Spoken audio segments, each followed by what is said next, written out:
당신의 마음이 있는 곳에 나의 마음이 있기를 원해요. 아버지, 당신의 눈물이 고인 곳에 나의 눈물이 고이길 원해요. 아멘. 아버지, 당신이 바라보는 영혼에게 나의 두 눈이 향하길 원해요.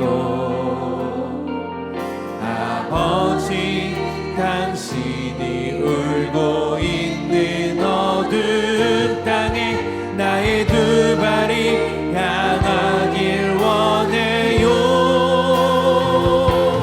나의 마음이 아버지의 마음 알아. 내 모든 뜻 아버지의 뜻이 될 수 있기를 나의 온 몸이 아버지의 마음 알아. 내 모든 삶 당신의 삶 되기를. 다시 한번. 아버지, 당신의 마음이 있는 곳에 나의 마음이 있기를 원해요. 아버지, 당신의 눈물이 고인 곳에 나의 눈물이 고이길 원해요. 아멘. 아버지, 당신이 바라보는 영혼에게 나의 두 눈이 향하길 원해요. 아버지, 당신이 울고 있는 어두운 땅에 나의 두 발이 향하길 믿음으로 고백합니다. 나의 마음이 아버지의 마음 알아. 내 모든 뜻 아버지의 뜻이 될 수 있기를 나의 온 몸이 아버지의 마음 알아. 내 모든 삶 당신의 삶 되기를. 나의 마음이 아버지의 마음 알아.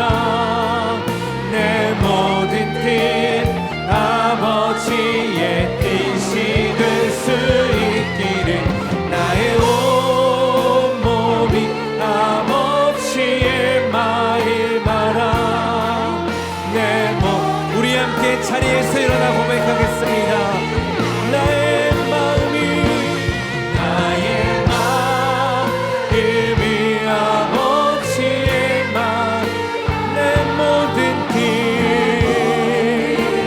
아버지의 뜻이 될 수 있기를 나의 온 몸이 아버지의 마음 알아. 내 모든 삶 당신의 삶 되기를. 신앙의 기준 성경이라는 제목으로 하나님 말씀 나누겠습니다. 우리의 믿음의 근거는 성경이고 우리의 신앙의 기준도 성경입니다. 왜 우리의 믿음의 기준, 우리의 신앙의 근거가 성경이어야 합니까? 그것은 성경은 하나님 말씀이기 때문인 것입니다. 이 성경이 그러면 하나님 말씀이라는 근거가 뭐냐? 이 성경이 하나님의 말씀이라는 우리에게 확인되어 줄 수 있는 것이 있어야 되지 않겠느냐? 이 성경이 이 하나님 말씀이라는 근거, 그리고 확인할 수 있는 것. 지난주에 이제 말씀드린 내용은 세 가지였습니다. 그 첫 번째는 뭡니까? 1600여 년의 긴 이 시간 속에서 40여 명의 이 저자들이 각각 다른 세대, 다른 시대에 살면서 이 성경을 썼는데 그 주제, 핵심 내용은 무엇이냐? 하나님께서 인간을 구원하신다. 인간을 향한 하나님의 구원이다라는 거예요. 여러분, 100년의 이 시간만 차이 나도 그 살아가는 환경이 다르고 추구하는 것도 다르고 배움도 다르고 모든 것이 다 달라요. 그런데 1600년이라는 긴 시간, 각각 그 시간과 세대마다 모든 환경이 다 다른데, 그런데 이 40여 명의 저자들이 쓴 성경의 목적, 핵심 목적은 하나였다는 거예요. 인간을 향한 하나님의 구원. 여러분, 우리는 지금 같은 시대에 살고 있습니다. 같은 시대에 살고 있어도 각자가 무엇을 하느냐, 어떤 지금 일을 하느냐에 따라서 이 머릿속에 생각하는 것, 추구하는 것이 다 달라요. 저는 목사입니다. 저는 늘 제 머릿속에 생각하고 추구하는 것이 뭐냐? 어떤 한 사건을 봐도 그냥 그 사건 속에서 저는 뭘 생각을 하느냐 하면 그 사건이 우리가 살아가는 이 땅에서의 이러한 인생, 이러한 삶 속에서 그것이 얼마나 우리에게 선한 영향력이 있느냐, 악한 영향력이 있느냐, 그런 눈으로 바라봅니다. 어떤 한 사건을 바라보고 어떤 책을 읽을 때도 저의 이 머릿속에는 일주일 동안 열심히 이 쉽지 않은 세상에서 살다가 교회 예배 드리러 오시는 성도님들에게 어떻게 하면 위로가 되고 소망이 되고 우리 주님과 더욱더 가까이 할 수 있는 믿음의 삶이 되게 해줄 수 있을까? 이것이 제가 갖고 있는 사고예요. 그러면 요즘에 요리 경영대회가 굉장히 많은 것 같습니다. TV에 보면. 그러면 그 요리사들의 이 머릿속에는 뭐가 있습니까? 어떻게 하면은 내가 맛있는 요리를 할 수 있을까? 그거에만 집중되어 있어요. 가수는 어떻게 하면 좋은 곡을 내가 얻어서 어떻게 하면 내가 많은 관중들에게 좋은 노래를 할 수 있을까? 같은 시대에 살아도 각 사람이 하는 일에 따라서 추구하는 것이 다 다르다는 거예요. 같은 시대인데도. 근데 1600여 년의 이 긴 세월 속에 배움도 다르고 또한 이 자라난 환경도 다르고 어떤 사람은 왕으로 어떤 사람은 정말 가난한 그러한 환경이고 그런데 하나의 주제로 공통되게 이 성경은 쓰여졌다라는 거예요.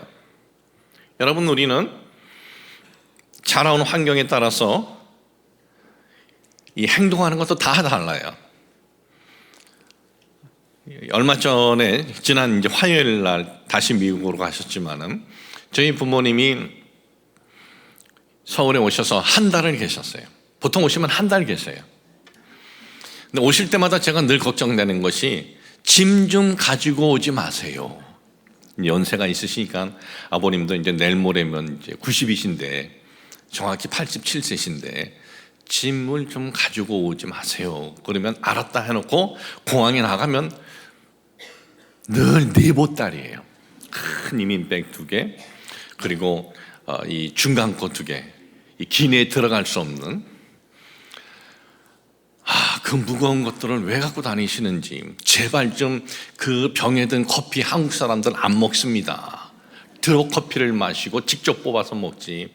근데 꼭 병에 든 그 맥심, 그건 뭐라 그러나, 병에 든 그걸 꼭 갖고 오셔요. 나눠주겠다고. 가실 때는 전화로 가방 큰 거 하나만 더 달라 그래요. 가실 때는 5개. 참. 무게도 얼마 안 나간대요. 근데 제가 들어도 낑낑매고 하는 무게예요. 지난 화요일 날은 이제 호텔에 가서 이제 픽업 하러 가는데 전화할까 말까 하다가 갔어요. 짐을 호텔에서 내려달라 하면 내려줄 거니까 내려달라고 하십시오라고 얘기하려다가 그 정도는 하시겠지 생각했는데 아버지가 다 끌고 내려오셨더라고. 5개 짐을. 곰탕집에서 이제 곰탕을 먹는데요. 곰탕을 먹는데 아버님이 왜 곰탕을 드시다가 막 웃으시는 거예요. 놀라서 아버지 왜 웃으세요? 야, 어쩌면 니네는 똑같냐 그래요. 뭐가요?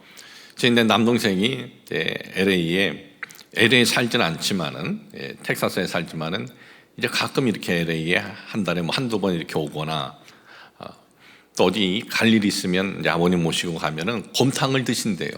곰탕을 드시면은 아버님이 곰탕에 고기를 좀 덜어놓은대요. 그럼 제 동생이 그걸 다 그대로 주워 먹는데요. 덜어놓은 걸. 그런데 이번엔 서울에서는 우리 어머니가 곰탕에 고기를 덜어놓더라고요. 그런데 그걸 제가 주워 먹고 있더라고요. 그걸 보면서 어떻게 너희들은 똑같냐 그러는 거예요. 아마 같은 부모 밑에서 환경에서 자라서 그랬겠죠. 그런데 저희 집사람은요, 제가 주는 것 안 먹는 정도가 아니에요. 기분 나빠해요. 그러면 딸들이 주는 것 그것도 입도 안 돼요. 저는 딸이 주던 마누라가 먹다 남기던 다 주워 먹는데, 여러분 이렇게 한 시대에 살아도 이렇게 자라온 환경에 따라서 이렇게 다르다는 거예요. 그런데 이 성경은 어떻게 이렇게 성격도 다르고 배움도 다르고 시대도 다르고 추구하는 것도 다른데 어떻게 하나의 주제냐? 그것은 바로 그 공통된 주제를 원하시는 분, 그분이 그들에게 영감을 주었다라는 거예요. 공통된 이 주제, 핵심 주제를 준 것이 무엇입니까? 인간 하나님께서 이렇게 구원하신다. 바로 하나님이 주신 말씀이다라는 거예요.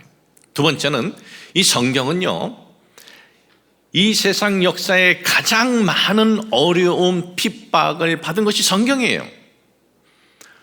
우리는 이렇게 한 권의 책으로 우리 손에 쥐어졌지만은 이 인쇄술이 발명되기 전에 이 종이가 세상에 나오기 전에는 이제 가죽으로 됐는데 거기에다가 성경을 하나하나 옮겨 써줬습니다. 그런데 이 성경이 얼마나 많은 핍박을 받았습니까? 최고의 황제, 로마 황제의 10명의 황제들이 성경을 없애버리는 것이 그들의 낙으로 알았어요. 교회를 핍박을 하고 그리스도인들을 죽이고 성경을 그렇게 오랫동안 핍박을 했다라는 거예요. 또한 공산주의는 어땠습니까? 공산주의가 시작을 하면서 제일 미워한 것이 교회와 성경이었다라는 거예요. 공산주의는 성경을 다 없애버리려고 했어요. 지금도 세상에 그 어떤 책보다도 성경처럼 핍박을 받았던 책은 없는데도 불구하고 전 세계적으로 가장 많은 이들이 또 갖고 있고 볼 수 있고 가까이 할 수 있는 것이 성경이에요. 왜 그렇습니까? 피조물이 창조주께서 만들어 놓으신 이 하나님의 말씀은 피조물이 없애버릴 수 없기 때문인 것입니다. 그러니까 이 성경이 하나님 말씀인 이유가 바로 여기에 있어요.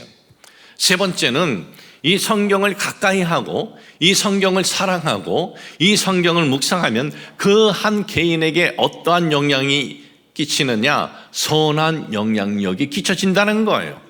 이 성경을 가까이 하면 할수록 이 성경은 하나의 문자지만은 죽은 문자가 아니라 살아있는 문자가 되어서 우리 속에 선한 영향력을 끼칠 뿐만 아니라 우리가 살아가는 데 있어서 용기와 희망이 성경을 가까이 하면 할수록 우리에게 일어나는 것은 바로 선하신 하나님의 말씀이기 때문이다라는 것입니다.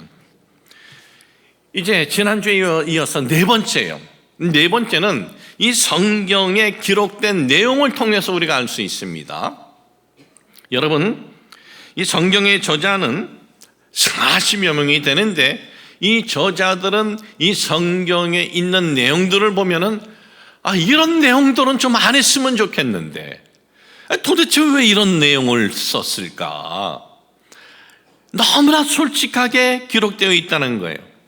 여러분, 오늘날 보면은 전기문학, 여러분들은 어렸을 때에 학교에서 전기문학을 읽어보라 그래서 한두 권쯤은 읽어보았을 겁니다. 그런데 이 전기문학에 나오는 주인공들을 보면 어때요?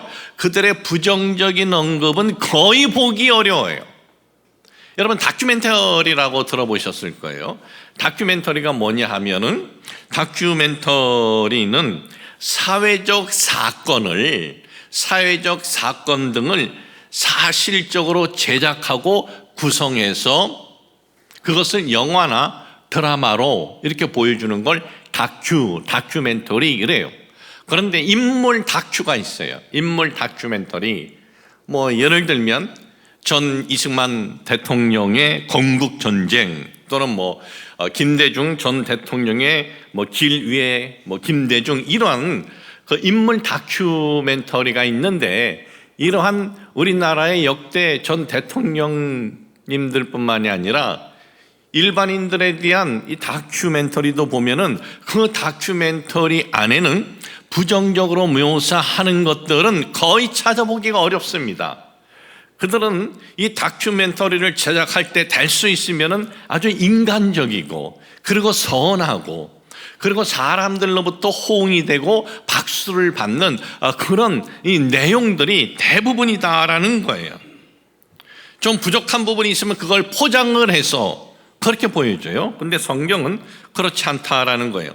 여러분, 성경에 보면은 대표적인 믿음의 사람 하면 우리에게는 아브라함, 이삭, 야곱 이렇게 생각을 합니다. 자, 그러면 이 아브라함이라는 믿음의 사람은 어떠한 그러한 참 치졸하고 비겁하고 어떻게 이렇게까지 자신의 안위를 위해서 할 수가 있을까라고 하는 생각되는 내용이 그대로 언급이 되어 있습니다. 그 내용이 어떤 내용입니까? 자기 아내를 누이라 했다는 거예요. 자기 아내를. 애굽에서 그랬고 그랄에서 그렇고 두 번이나 그것도. 우리는 성경을 읽을 때 그냥 단순히 누이라고 하면은 그 상대방에서 좀 잘 보이려고 뭔가 좀 더 해주지 않을까 그렇게 생각하는데, 그렇지 않습니다. 자기 그 아내를 담보 삼은 거예요. 여자를 담보 삼은 거예요. 그래서 어떻게 했습니까? 자기 아내를 데려가도 아소리 못하고 침묵하고 있어요. 자신의 안전을 위해서 어떻게 아내의 정조를 그거를 뺏길 수도 있는데도 불구하고 그렇게 하는 것에 대해서 그대로 언급이 되어 있다는 거예요. 그러면 그의 아들 이삭은 어떻습니까? 이삭에 대해서 창세기 26장 7절에 보니까는 그곳 사람들이 그의 아내에 대해 물음에 그가 말하기를 그는 내 누이라 하였으니 리브가는 보기에 아리따움으로 그곳 백성이 리브가로 말미암아 자기를 죽일까 하여 그는 내 아내라 하기를 두려워하였더라. 자기를 죽일까 하여 그 아내를 누이라 했대요. 자기 안전을 위해서. 여러분, 이 사람들이 그냥 평범한 사람들입니까? 믿음의 조상이라고 하는 아브라함이에요. 그리고 그 아브라함의 영적인 계승을 받은 이삭입니다. 이 사람들이 누구예요? 아브라함은 하나님의 부르심을 받았을 때 하나님 말씀을 듣고 모든 것을 다 포기하고 간 사람입니다. 고향, 친척을 떠났다. 모든 것을 살 수 있는 여건이 다 되어 있는 것에 그 모든 것을 다 버리고 하나님 말씀을 쫓아간 사람이라는 거예요. 그러면 이 사람이 어떻게 해야 돼요? 이렇게 하나님에 대한 믿음이 있으면 그랄에서 하나님이 나와 내 아내 지켜주신다라는 믿음으로 이 여인은 내 아내요 하는 것이 이것이 정상이 아니겠어요? 그런데 일반인들도 믿음이 없는 사람들도 잘 안 하는 그러한 이런 행위를 했다라는 거예요. 이삭은 누굽니까? 이삭은 모리아산에 자기 자신에 대해서 아버지가 칼로 내리쳐서 산 제물로 바치려고 했을 때 그는 그것을 받아들였던 믿음의 아들, 이 순종의 아들입니다. 그런 순종의 아들이 어떻게 이렇게 뒤바뀌어졌어요? 하나님께서 자신을 지켜주신다라는 그런 믿음 없이 자기 아내에 대해서 누이라 했다라는 거예요.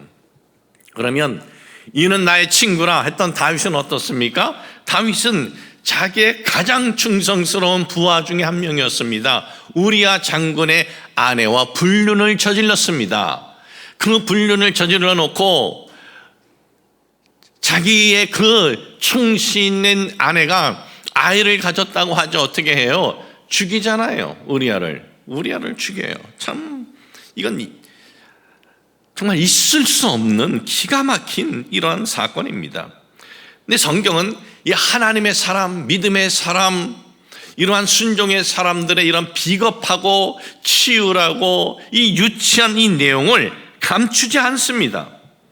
그러면 신약은 어떻습니까? 신약에 3년 동안 예수님을 쫓아다니면서 온갖 기적과 이적과 죽은 사람도 살아난 것을 다 체험한 예수님의 제자들, 예수님이 고난받으실 적에 한 명도 남았습니까? 다 도망가고 말았습니다. 그러면 예수님의 수제자라고 했던 베드로는 어떻습니까? 베드로는 그 입으로 이렇게 얘기했습니다. 주는 그리스도시요 살아계신 하나님의 아들이십니다. 그런데 한 계집종이 예수님이 붙잡히셨을 때 당신도 그와 함께 있었던 사람이라고 했을 때 아니요 2번 하고 3번째는 뭐라 그랬는지 아세요? 저주를 했어요. 예수님은 저주를, 맹세를 했어요. 그 내용이 마태복음 26장 74절, 그가 저주하며 맹세하여 이르되 그랬어요. 나는 그 사람을 알지 못한다 그랬다라는 거예요. 한 입으로 주는 그리스도시요 살아계신 하나님의 아들이십니다 라고 했더니가 나는 그를 모른다 맹세해요. 저주하면서 맹세했다는 거예요. 그러면 바울과 바나바는 어떠했겠습니까? 바울, 부활하신 주님을 직접 만난 사람입니다. 그리스도를 핍박하는 핍박자가 부활하신 예수님을 직접 만나서 이제 그리스도의 복음을 전하는 이 하나님의 사람, 수많은 이적을 일으켰던 이 하나님의 사람이 어떠했느냐? 바울과 이 바나바는 또 위로의 아들, 사람들에게 얼마나 위로를 했는지 위로의 아들이라고 하는 이 바나바와의 이런 내용이 있습니다. 사도행전 15장 38절 39절 이 말씀을 보니까 바울은 밤빌리아에서 자기들을 떠나 함께 일하러 가지 아니한 자를 데리고 가는 것이 옳지 않다 하여 서로 심히 다투어 피차 갈라서니 바나바는 마가를 데리고 배 타고 구브로로 가고, 바울과 바나바가요 갈라서는데, 자 이렇게 위로의 사람이고 이렇게 믿음의 사람이면 어떻게 해야 돼요?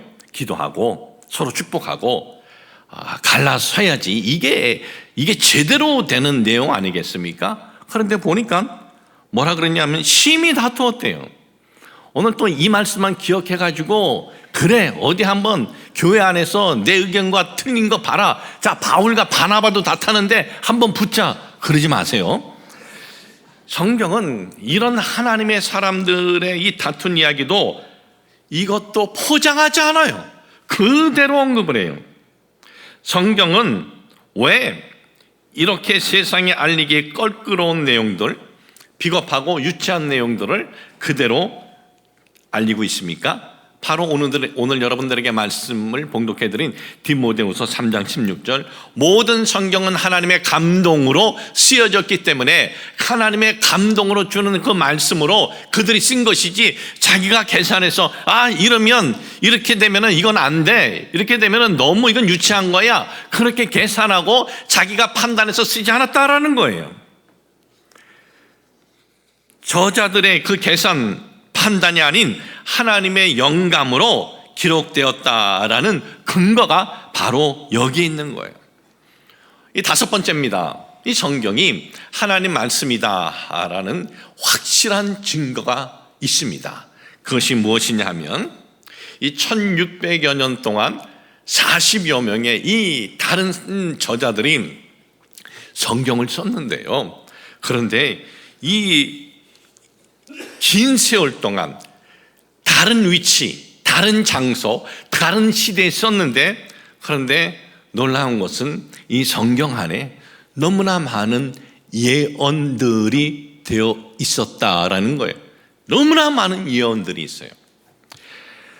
존 바톤 페인 교수라는 분이 있습니다. 존 바톤 페인 교수라는 분이 있습니다.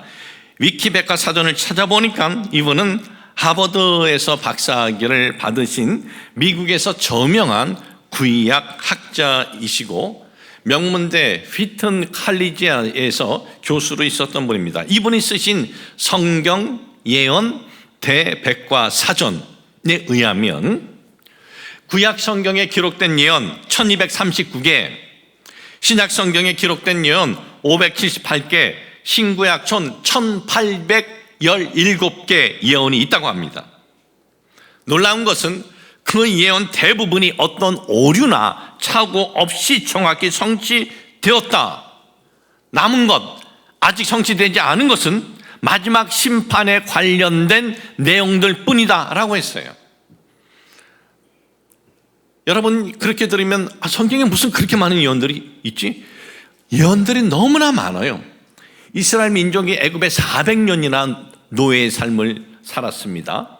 그러면 성경은 그거에 대해서 예언이 없나요? 창세기 예언되어 있어요. 너희가 400년 동안 객이 되리라, 이 예언이 있고요.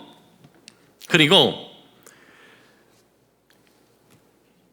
이새의 막내 아들 다윗이 왕이 된다. 이것은 사무엘 선지자가 기름을 붓고 선언한 내용이죠. 그런데 아버지가 볼 때는 얘는 왕감이 아니에요. 얘는 동네 골목 대장감도 안 되는 아들이에요. 근데 그런 아들을 가리켜서 사무엘 선지자가 왕이 된다고 한 거예요. 왕이 된다고 하면서 이 다윗에게 무슨 군대를 붙여줬습니까? 다윗에게 무슨 재정을 대줬습니까? 다윗에게 무슨 사람들을 붙여줬어요? 왕이 된다 하고 사무엘은 손 떼고 가버렸어요. 그러고 나중에 왕이 되지도 않는데 사무엘 선지자가 먼저 죽어버렸어요. 다윗이 왕이 된다? 그는 돈도 없고 배경도 없고 그리고 군대도 없어요. 거기에다가 초대 왕에게 지금 쫓기는 도망자요. 그런데 성경은 왕이 된다고 그랬어요. 그리고 어떻게 되었어요? 왕이 되었다는 거예요. 예레미야 선지자는 예레미야서에 보면은 우리 민족 망한다. 우리 민족 곧 망한다. 그러니까 왕이 화가 났어요. 막 고문을 하는 거예요. 고문. 그런 소리 하지 말라고. 그래도 계속 그 소리 하는 거예요. 저거 죽여버려. 그래가지고 우물가에 던져버렸어요. 그런데 죽지 않고 다시 나왔어요. 또 예언을 해요. 근데 어떻게 되었어요? 망했어요. 바벨론에 의해서. 그런데 망한 것만 예언한 것이 아니라 70년 후에 다시 고향으로 돌아온다 그랬어요. 그리고 70년 후에 그들이 다시 고향으로 돌아와요. 성경에 그런 내용들이 너무나 많은데 그 모든 내용들이 예언들이 오류나 착오 없이 정확하게 성취되었다라는 거예요.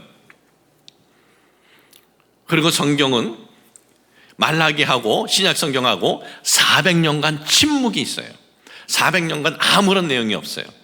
그런데 그 400년 이전에 보면은요, 예수 그리스도 오실 메시아에 대한 예언이 얼마나 많은지 몰라요. 이 피터 스토너 교수라는 분이 계십니다. 이 피터 스토너 교수는 수학학자고 천문학학자예요. 수학과 천문학 쪽으로 UC 버클리에서 서부에서 가장 그 명문대학이라는 UC 버클리에서 26살 때 수학과 천문학으로 박사학위를 받으신 분인데, 그리고 이분은 세계 제1차 대전, 2차 대전 때 수학적인 계산으로 아군에게 많은 영향력을, 좋은 영향력을, 도움을 주신 분이십니다. 이분은 대공포용 추적장치, 1차 대전 때 대공포용 추적 장치를 발명을 했고, 또 제자들과 함께 미사일 사거리표 이 작업을 해서 아군에 이 도움을 준 이 수학자이신데, 이분이 예수님 오시기 전 구약에 메시아에 대한 예언이 350개가 기록이 되어 있다라고 그에 져서 과학은 말한다, 과학이 말하다에서 그가 언급을 합니다. 과학이 말하다라는 책은 10년에 거쳐서 그의 제자 600명과 함께 연구해서 쓴 책이고, 그리고 미국 과학협회에게 검증을 받고 나온 책입니다. 거기에 보면은 350가지의 예수에 대한 이 구약의 예언이 있는데, 그런데 예수님의 초림에 대한 이 예언 중에 예수님의 초림에 대한 8가지 예언이 이루어질 수 있는 수학적 계산을 10의 17승분의 1이다 이렇게 얘기를 했어요. 10의 17승분의 1은요 1하고 공이 17개라는 거예요. 한 사람에게 8가지 예언이 우연히 적중될 확률이 10의 17승분의 1에 불과하다라고 했는데, 그분이 언급한 이 8가지의 그 이루어진 예언, 메시아 베들레헴 탄생, 미가서에 예언되어 있는 것대로 메시아는 베들레헴에서 탄생합니다. 그리고 메시아에 대해서 메시아가 오신다고 그 메시아를 알리는 사자, 침례 요한에 대한 그 예언의 그 내용이 성취되었다는 것을 말하고 있고, 또 메시아가 예루살렘에 입성하실 때 나귀를 타고 입성하신다는 예언의 성취, 또한 친구에게 제자에게 배신당해서 팔릴 것이라는 예언의 성취, 그리고 예수님이 팔리는데 은 30개의 그 돈으로 팔린다라는 예언의 성취, 그리고 그 은 30개를 가지고 예수님을 판 그 돈을 가지고 어떻게 쓰느냐에 대한 예언도 나와요. 구약 성경의 스가랴서에 뭐라고 되어 있냐면 11장 13절에 그 돈은 바로 토기장이에게 이 돈을 가지고 토기장의 밭을 살 것이다 라고 합니다. 물론 가룟 유다는 그 은 30을 어떻게 했습니까? 대제사장하고 장로를 찾아갑니다. 그리고 성소에 던져버려요. 그런데 대제사장이 볼 때 이것은 예수의 피값으로 자기들이 준 돈이라 성소에서 받을 수 없다라고 하고, 그들이 회의에서 그 돈을 가지고 뭘 했는지 아세요? 토기장의 밭을 사요. 그리고 그 밭을 가지고 지나가는 나그네들의 무덤으로 쓰도록 했다라는 거예요. 예수님의 처녀 탄생, 창세기 이사야에 기록된 처녀 탄생, 그리고 예수님께서 말할 수 없는 고난을 받고 죽으신다. 메시아가 영광을 받는 것이 일반적인 사고인데 아니다. 말할 수 없는 고난을 당하신다. 이사야 53장 4절에서 8절에 보면 그는 실로 우리의 질고를 지고 우리의 슬픔을 당하였거늘 우리는 생각하기를 그는 징벌을 받아 하나님께 맞으며 고난을 당한다 하였노라. 그래서 쭉 찔리고 당하고, 그럼에도 아무런 대꾸를 하지 않고 고난받고 죽임을 당하시는 메시아에 대한 예언, 메시아에 대한 이 8개의 예언이 성취될 확률이 10의 17승분의 1이다라는 거예요. 그럼 예수님에 대한 이 메시아, 예수님에 대한 예언이 뭐 이것뿐입니까? 유다 출신으로 오실 것이다. 십자가 위에서 식초의 그 맛을 볼 것이다. 그리고 주님의 옷은 나누어질 것이고 속옷은 제비를 뽑아서 가져갈 것이다. 뼈는 십자가형을 받으면 다 이 다리뼈를 분들여서 죽이는데, 그런데 뼈는 상하지 않을 것이다. 이런 8개의 예언이 성취될 확률이 10의 17승분의 1이다라고 하면서 이 10의 17승분의 1의 확률에 대해서 아주 이해하기 쉽게 이렇게 얘기를 했어요. 동전을 61cm, 한 이 정도 되겠죠. 61cm. 이 자리에 가득 채워놨어요. 이 자리에. 그리고 하나에다가 표시를 해놓고 던져놓고 막 돌려놨어요. 이 자리에 가득 찬 데서 그거 하나 찾기가 쉽겠어요? 근데 이 정도 공간이면 가능하다라고 할 수 있겠죠. 근데 10의 17승분의 1은요, 그 정도가 아니에요. 텍사스 주의 넓이에요. 텍사스 주는 우리나라의 3배의 크기야, 넓이가. 그곳에 동전 하나를 던져 놓습니다. 표시해 놓고. 그리고 그 넓은 공간에 61cm의 그 모든 높이에 동전은 꽉 차 있어요. 그리고 이건 다 섞어 놓은 거예요. 그리고 한 사람을 불러요. 어떤 사람을 부르느냐? 앞을 못 보는 사람, 앞을 못 보는 사람이 돌아다니다가 지 마음대로 손을 집어넣어서 하나의 동전을 잡았는데 그게 바로 그 동전이라는 거예요. 여러분, 이게 가능한 거예요. 그러니까 한 사람에게 이렇게 8가지의 예언이 성취될 수 있다는 것이 바로 그런 확률이라는 거예요. 그런데 예수님에게는 8가지의 확률이 아니라 몇 가지의 예언이 성취가 되었느냐? 이 스토너 교수는 이렇게 얘기를 했습니다. 예수님에 대해서 48가지 예언이 성취될 확률은 10의 157승분의 1이다 그랬어요. 그러니까 1하고 공이 157개가 붙는 거예요. 셈이 되지도 않죠. 예수님에게 일어난 48가지의 예언이 이루어질 확률이 공하고 157개로 쭉 이어질 그런 확률인데, 그 확률에 대해서 이렇게 표현했습니다. 태풍이 불었어요. 굉장히 큰 태풍이. 얼마 전에 보니까 마이애미에 이 토네이도가 이제 와가지고 아주 굉장히 큰 정말 어려움을 지금 겪고 있는데, 큰 태풍이 어디로 불었냐면은 폐차장에 불었어요.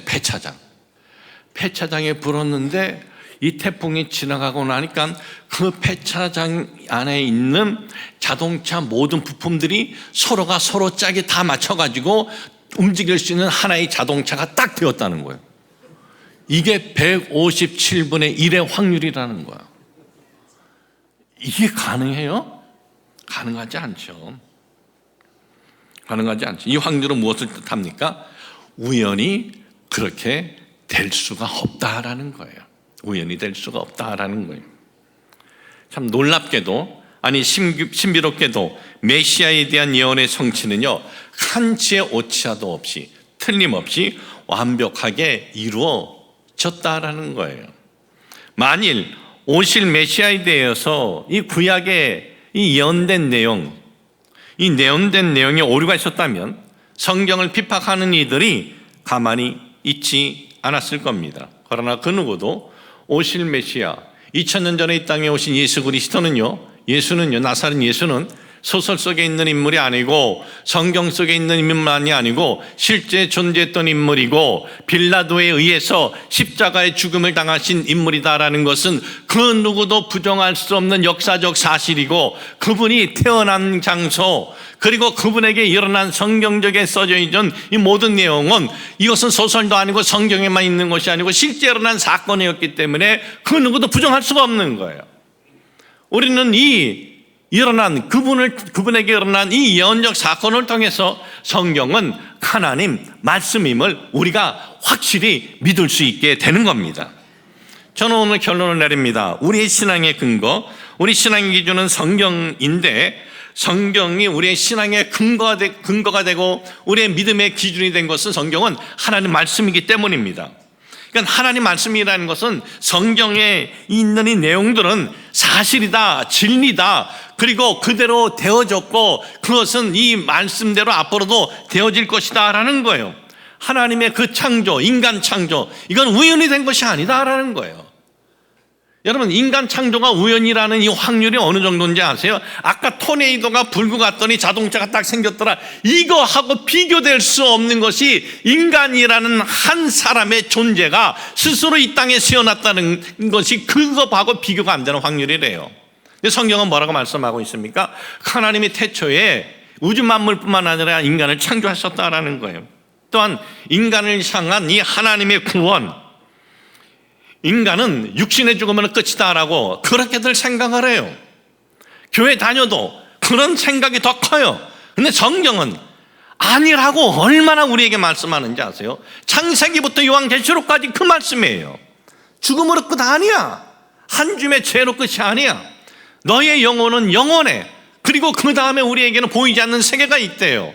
영원한 지옥이냐 영원한 천국이냐? 그런데 영원한 영생의 천국을 들어갈 수 있는 자격은 하나, 예수 그리스도 십자가 대속을 믿는 믿음이다라는 거예요. 그 어떤 실수가 있고 잘못이 있어도 그의 어떤 그 의로운 행위가 기준이 아니라 예수 그리스도 십자가 대속, 이것이 기준이다라는 거예요. 이 성경에 그 얼마나 많은 내용들이 있습니까? 거기에 있는 이 모든 내용들 반드시 되어진다는 것을 잊지 마시고 하나님을 경외하며 예수 그리스도 십자가 대속의 진리를 쫓는 우리의 삶이 축복의 삶이고 영광인 것을 잊지 마시길 주님의 이름으로 축복을 합니다. 하나님 아버지, 저희들 성경이 우리에게 주어진 것이 정말 영광이고 축복입니다. 성경은 하나님의 말씀입니다. 이 말씀은 진리입니다. 우리가 이 말씀에 있는 내용에 대해서 우리가 확신을 가지고 믿음을 가지고 살아가게 하여 주옵소서. 우리에게 이 하나님의 말씀이 정말 들려지고 보여지고 우리 손에 있는 것, 이 세상의 그 어떤 보물보다 가장 귀한 보물임을 잊지 않게 하여 주옵소서. 예수님의 이름으로 기도합니다. 아멘.